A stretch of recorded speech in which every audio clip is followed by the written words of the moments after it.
I didn't lose my wife to another man. I lost her to my own blood. The sentence feels unreal even now, like something pulled from a nightmare someone else should be living. But it's mine. It happened in my house, in my marriage, inside the family rules I grew up believing were unbreakable. The first sign wasn't a message or a confession. It wasn't lipstick on a collar or a late-night call. It was something quieter and somehow more terrifying. Comfort. I started coming home from work and feeling like I was the one arriving late, like the day had already happened without me and they were just waiting for me to re-enter the scene. The house would be clean in a way that felt planned, not helpful. The air would carry that warm, lived-in smell you get after people have been close together.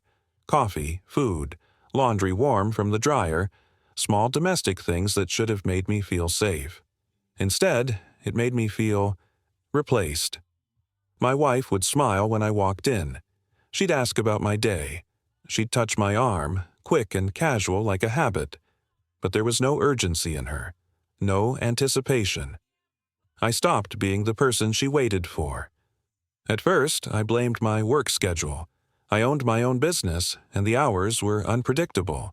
Some weeks I was home early, some weeks I was barely home at all.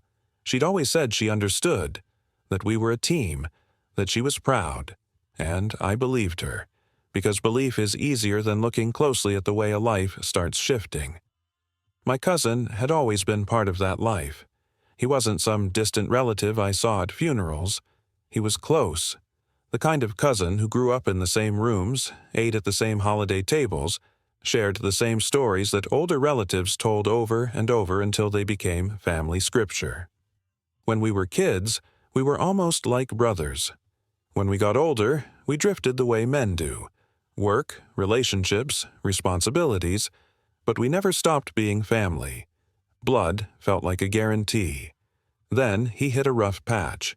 Nothing criminal, nothing dramatic, just life catching up to him, money issues, a breakup, a string of bad decisions that left him embarrassed and unstable. He called me one night, voice tight, and asked if he could come by. I didn't hesitate. Of course, I told him. Your family. My wife encouraged it immediately, said it was good he had support, said she didn't like the idea of him being alone. She said it with a calm sincerity that made me proud of her. Proud that I'd married someone who valued family the way I did. That pride makes me feel foolish now. He started coming around more often. At first it was weekends, then weekdays, then random afternoons when he'd just be in the area. He fixed little things around the house, loose cabinet hinges, a squeaky door, the fence latch that always stuck. He helped carry groceries. He stayed for dinner sometimes. It felt normal. That's the trap. If betrayal looked like betrayal from the start, no one would let it take root. But the changes came anyway, quiet and gradual. My wife started dressing differently when she knew he was coming by. Not in a way that screamed anything inappropriate. Just intentional. A nicer top, her hair done earlier, a little more care, the kind of effort that used to be reserved for dates or special occasions. She laughed more around him. Not a polite laugh, a real one, the kind that comes from being understood quickly without explanation. My cousin changed too. He became careful around me. Less eye contact, less joking, less ease. He was still respectful, still helpful, still good, but there was a tension in him, like he was always aware of where I was standing in the room. I noticed. I ignored it. Because what was I supposed to think? That my wife and my cousin, would cross that line? That they'd take something sacred and crush it for convenience? My mind wouldn't even hold the thought. It slid away from it like it was too sharp to touch. The first moment that truly unsettled me happened on a Tuesday. I came home earlier than usual. A meeting got canceled, and I decided to surprise my wife. I remember walking up the driveway thinking how nice it would be to catch her in a normal moment. Maybe make dinner together. Maybe sit on the couch and talk like we used to. The house was warm and occupied. Not noisy, not chaotic. Just lived in. I opened the door and stepped inside. They were in the kitchen, not touching, not obviously doing anything wrong, just standing close, voices low, sharing that private tone people use when they're used to being alone together. My wife had her back half turned toward him, leaning on the counter. My cousin stood near her, closer than necessary. When they saw me, they didn't jump apart. They adjusted, like a performance resuming after a pause. "Hey," my wife said, smiling too quickly. "You're home." "Yeah," I said, forcing a smile. "Thought I'd surprise you." My cousin nodded at me polite. "What's up?" Everything sounded normal. That's what made it worse. They were good at normal. I stayed in the kitchen for a few minutes, made small talk, pretended I wasn't standing in the middle of a room that suddenly felt like it had a secret heartbeat.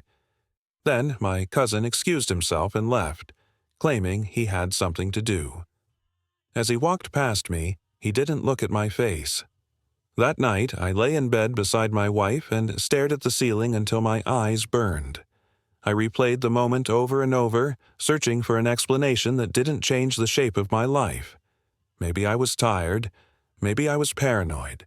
Maybe they were just talking about something personal, his situation, his stress, and my brain was filling in shadows. Trust will do that. It will blame you before it blames the people you love. But the patterns kept forming. I began to realize how often he came by when I wasn't home, how my wife was suddenly busy on days I worked late, how dinner was already cleaned up when I walked in, like I'd missed the emotional part of the evening, how she didn't text me the way she used to, not because she was angry, but because she didn't seem to need me during the day anymore. One evening, I walked in and caught the end of a conversation that stopped too cleanly. Silence fell fast. My cousin suddenly needed to check his phone. My wife suddenly needed to wipe down a counter that was already clean.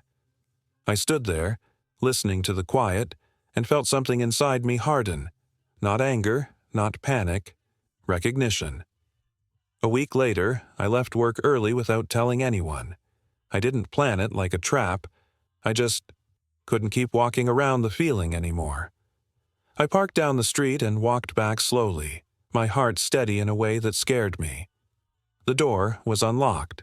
The house was occupied.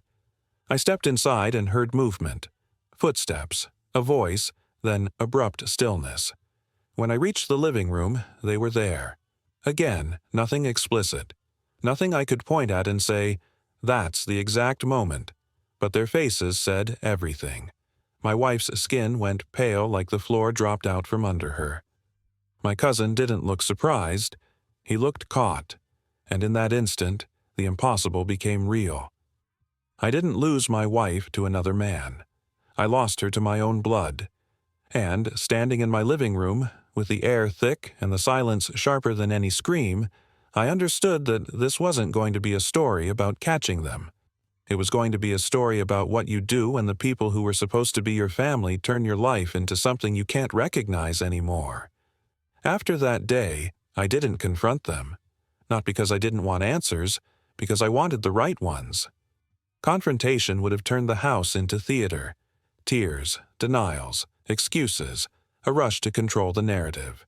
And I couldn't stand the idea of them shaping the truth into something manageable. I needed to see it as it was, not as they'd present it under pressure. So I did the hardest thing. I acted normal. I went to work the next morning like my life hadn't cracked open. I kissed my wife goodbye. I told her to have a good day.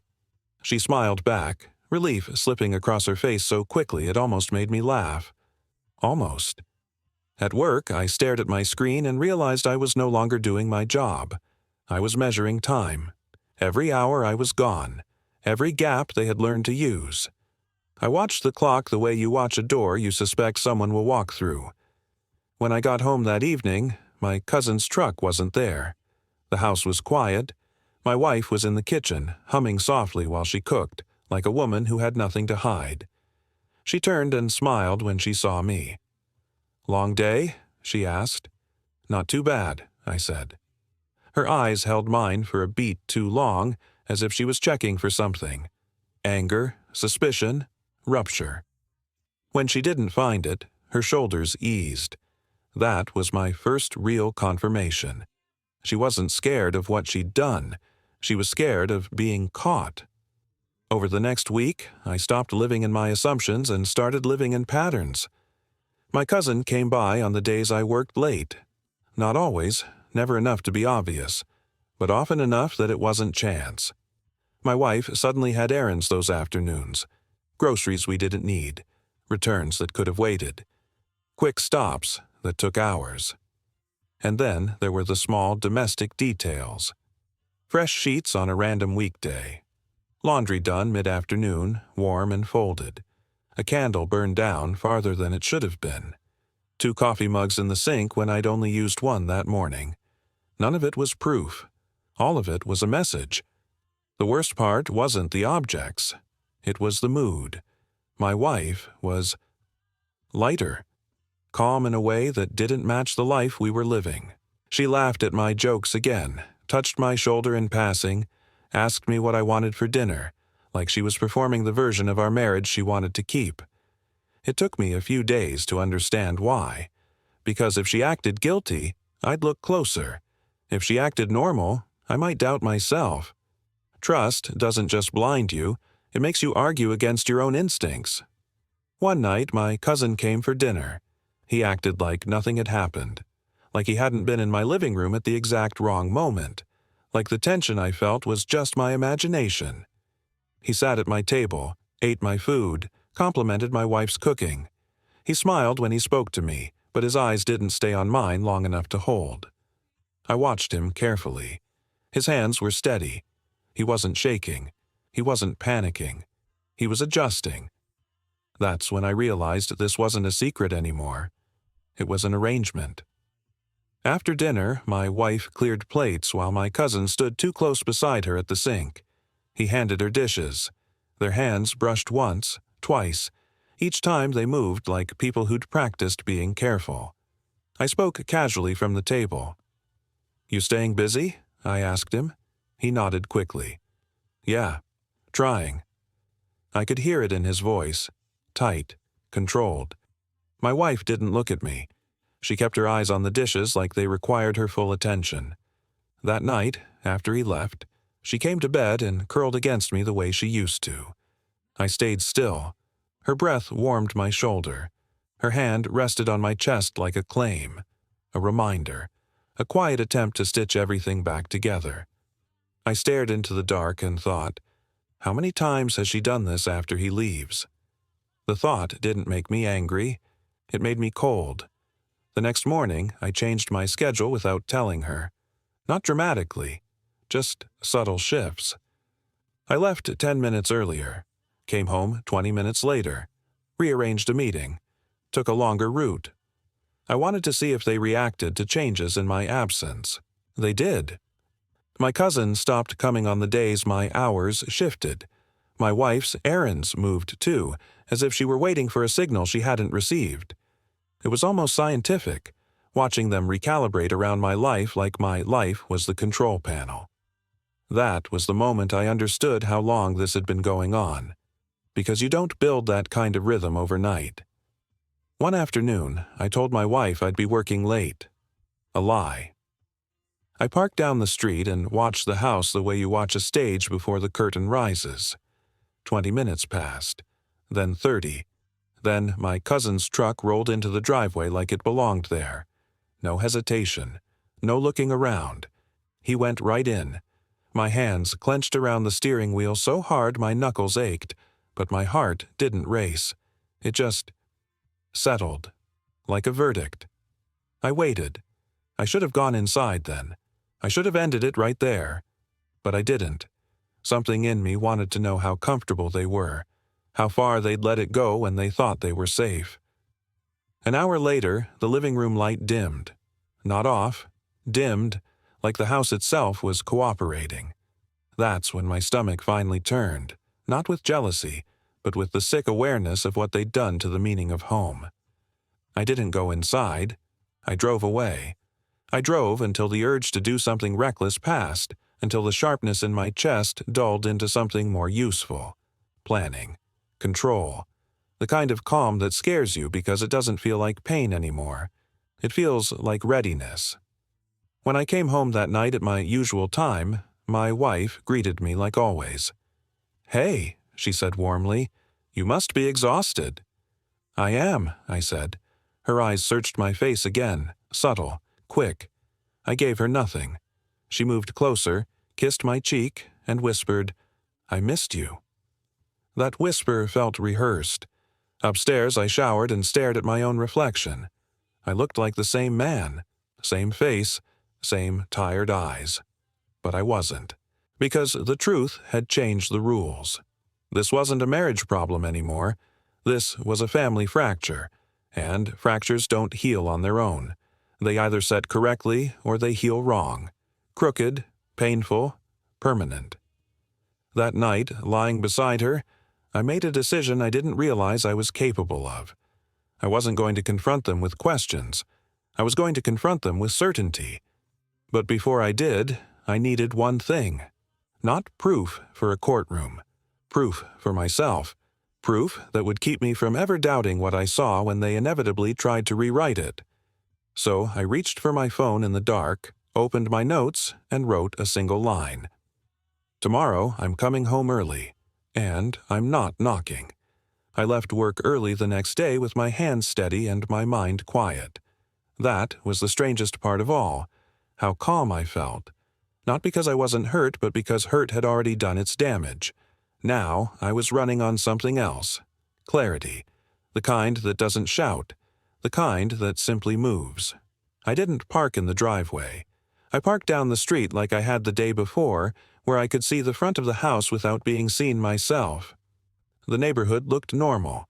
Kids' bikes on lawns, someone walking a dog, the same gentle, ordinary life continuing like nothing was about to break. Then my cousin's truck turned the corner. He pulled in like it was routine, like he'd done it so many times the steering wheel remembered the motion. He didn't hesitate. He didn't check the street. He stepped out, shut the door quietly, and walked straight to my front door. I watched him disappear inside my house.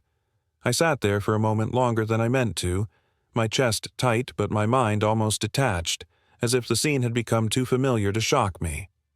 Then I got out and walked back toward the house. I didn't rush. I didn't sneak. I was done sneaking around my own life. The front door was locked. That detail hit me harder than anything else. A locked door means planning, means routine, means they had time to think about me, about how I might return, and decided to lock me out anyway. Not out of panic, out of habit. I unlocked it with my key and stepped inside. The house was quiet, but not empty. There was movement upstairs, soft and unhurried. A low murmur of voices. A laugh, brief, warm, private. I walked into the living room and stood there long enough for the sound to continue, long enough to remove any last excuse I could cling to. Then I took a breath and called out, steady and clear. "Hey!" The sound upstairs stopped instantly. Footsteps followed, fast this time. Not panicked, but urgent. The kind of urgency that means you didn't expect to be interrupted. My wife appeared at the top of the stairs first. She froze when she saw me. For a second, her expression was pure shock. Then it shifted into something else, something more revealing. Calculation. A quick search of my face for what this meant. How much I knew. How far I was willing to go. Then my cousin appeared behind her. He didn't look at me right away. He looked at the wall, the railing, the floor, anywhere but my eyes, the way a child looks when he knows he's been caught and hopes the adults will handle it quietly. I felt a sharp, almost physical sting at the thought, not because he was a child, because he was acting like one. "Come down," I said. My voice didn't shake. That seemed to unsettle them more than anger would have. They came down slowly, like every step was a negotiation. My wife held the railing too tightly. My cousin's hands were empty, palms open, like he was trying to look harmless. They reached the bottom and stopped in front of me. No one spoke. The silence was enormous. I looked at my wife. "How long?" She swallowed. Please. How long? I repeated, quieter this time. Her eyes filled instantly, but the tears didn't soften her face. They looked like a tool she'd learned to use when things got real. I don't know, she whispered. It happened. I shifted my gaze to my cousin. How long? He finally looked at me then, and there was something in his eyes that made my stomach drop. Not love, not regret, resignation. Months, he said, barely audible. Months. I nodded once like I was recording information I already knew. My wife reached for my arm. I never meant to hurt you. I stepped back. That movement, small and calm, made her flinch like I'd shouted. You didn't mean to hurt me, I said, but you meant to keep doing it. She opened her mouth, then closed it. There's a kind of silence that answers more honestly than words. I turned slightly, looking between them. Get your things, I said. Both of you. Now. My cousin blinked. What? You heard me. My wife's breath caught. You can't just... I can, I said, and I am. They stared at me like I was speaking a language they didn't understand, like consequences were something that happened to other people. My wife tried again, softer. Can we just talk? Please, not like this. I watched her for a long moment and realized something painful and clear. She wanted a conversation because conversations create room. Room to explain. Room to justify. Room to rearrange reality until it becomes tolerable. I wasn't giving her room. I don't need your version of this, I said. I've been living in it. My cousin's face tightened. You're really going to do this? We're family. That word, family, hit like a slap. Family doesn't do this, I said. He looked down again. My wife started crying harder now, the sound rising like it was meant to fill the house and drown out the truth. She moved toward me, hands open, pleading. I was lonely, she said. You were always working. He was here. He listened. It was exactly what it was. I cut in, still calm. And you chose it repeatedly.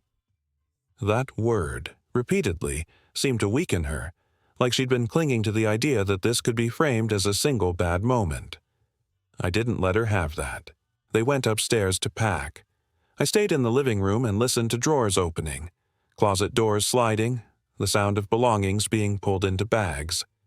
Each noise felt like reality finally catching up. While they moved through the house, my phone buzzed. A text from my aunt, my cousin's mother. Hey, your cousin said he's going through something. If he's been leaning on you too much, tell me. Don't let him struggle alone. I stared at the screen, my throat tightening. That was when I understood how deep this was going to cut. This wasn't just between three people. This was going to spread into every holiday, every birthday, every gathering where someone would expect me to smile and pretend blood still meant safety. I needed help. Not emotional help, strategic help. Someone grounded. Someone who wouldn't romanticize family loyalty. I called my older brother. When he picked up, I didn't waste words.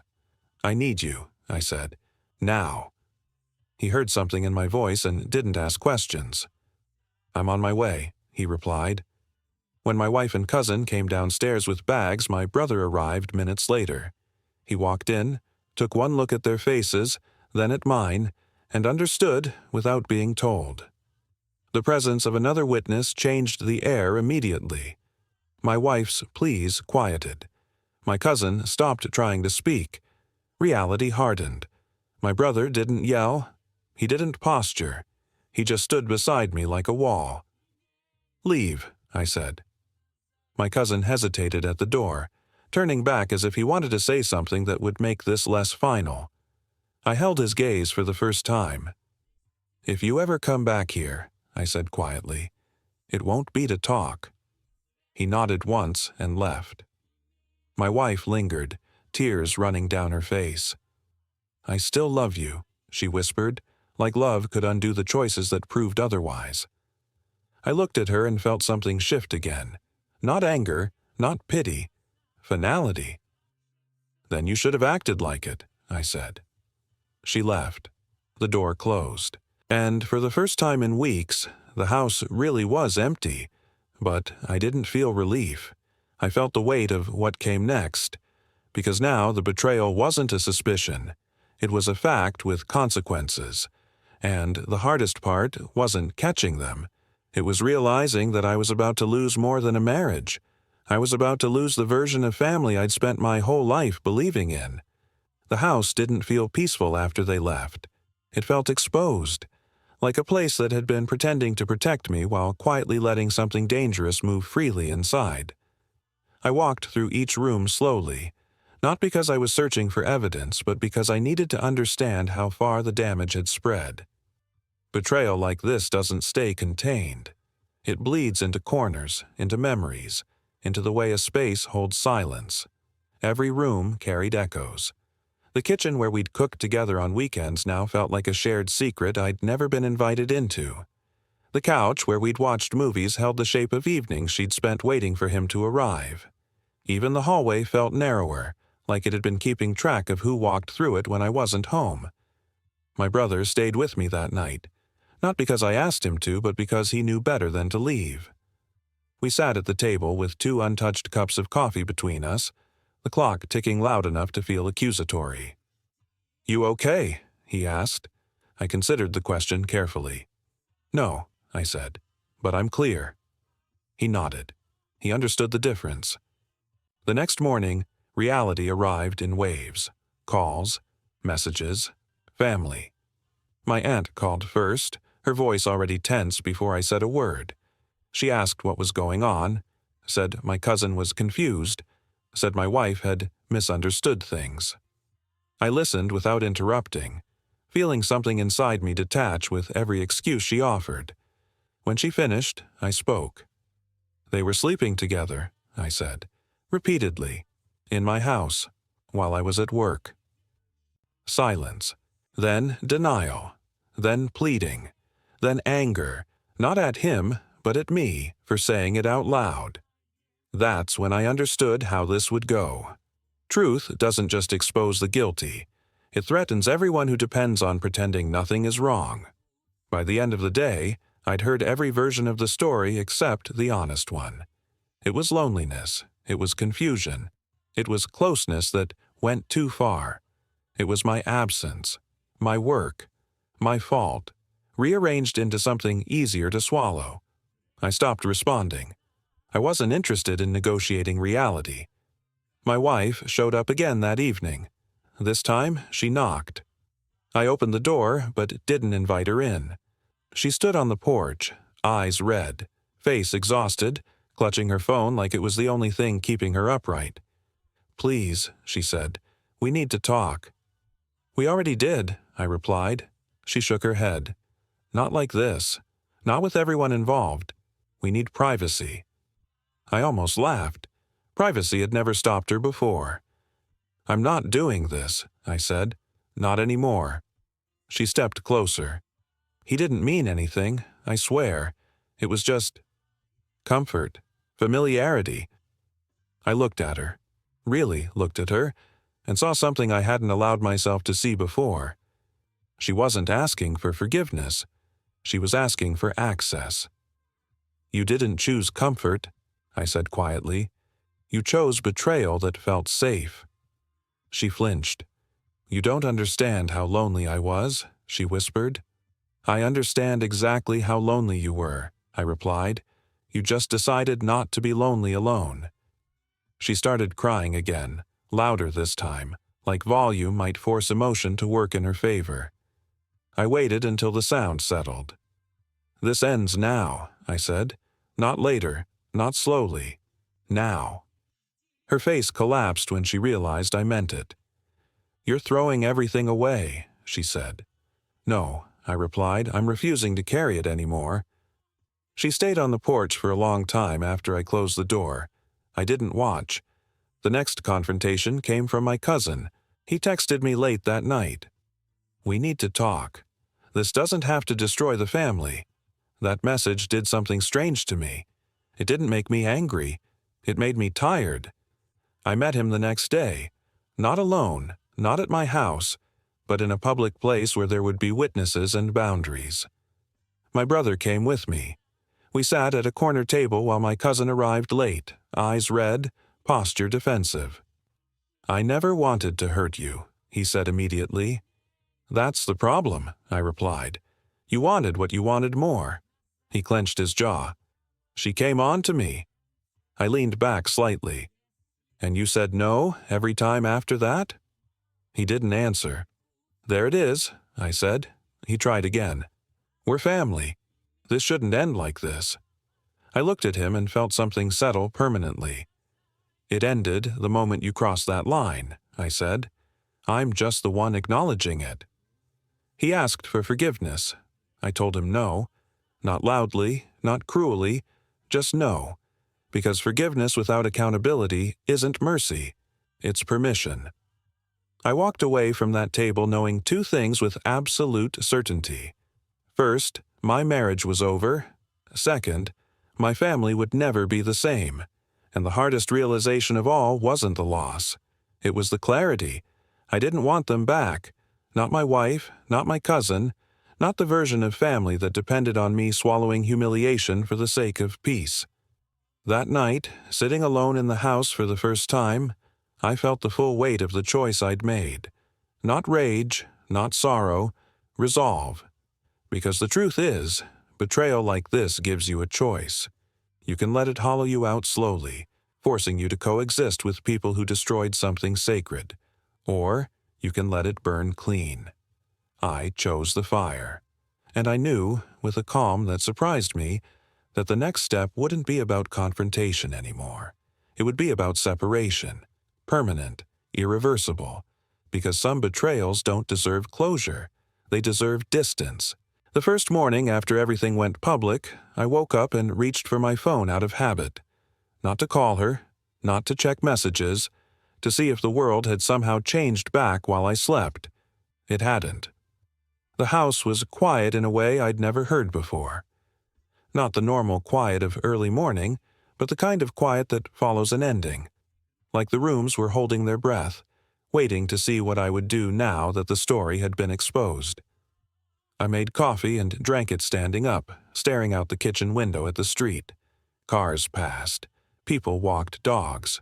A normal day continued outside while my life sat in pieces on the inside. That's the part no one prepares you for. The world doesn't stop because you've been betrayed. It just keeps moving, and you have to decide whether you're moving with it or staying behind with what happened. Over the next few weeks, everything turned into logistics. Lawyers, documents, accounts, conversations that sounded polite but carried sharp edges. I learned quickly that the most exhausting part of a collapse isn't the emotion, it's the administration. The endless, small decisions that force you to touch the broken thing again and again until your hands go numb. My wife tried different versions of reaching me. The first version was grief. Long messages, late at night, describing regret as if naming it could reverse it. She said she was sorry. She said she was confused. She said she never meant for it to go so far. The second version was nostalgia. Photos, memories, references to vacations, holidays, laughter that used to feel clean.